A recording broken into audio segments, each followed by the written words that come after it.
নমস্কার বন্ধুরা, আজকে আমি আবার চলে এসেছি আমাদের ফার্মের ছোট্ট একটি ভিডিও নিয়ে।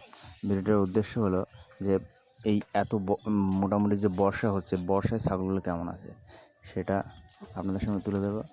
আমাদের ফার্মের ছাগল সবই ভালো আছে, এখনও কোনো অসুবিধা হয়নি এবং বর্ষাতে এখনও শেষ হয়নি। দেখা যাক শেষ অবধি কি। ছাগলগুলো এখন বিকেল টাইমে আমরা মাঠে রাখতে নিয়ে এসেছি।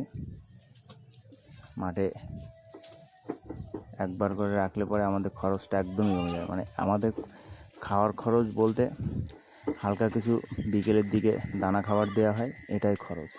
আর কিছু মেডিসিন, ঠান্ডা লাগলে, পাতলা পায়খানা হলে এর জন্য কিছু ওষুধ ব্যবহার করে আমরা। তাছাড়া আদার্স ভ্যাকসিনেশন করা হয়। তাছাড়া পিপিআর ভ্যাকসিন, গোটপক্স ভ্যাকসিন, ইটি+ টিটি ভ্যাকসিন আমাদের সব করা আছে। আবার কিছুদিনের মধ্যে আমরা পিপিআর ভ্যাকসিনটা করব। সেই ভিডিওটা আপনাদের সামনে তুলে ধরার চেষ্টা করব।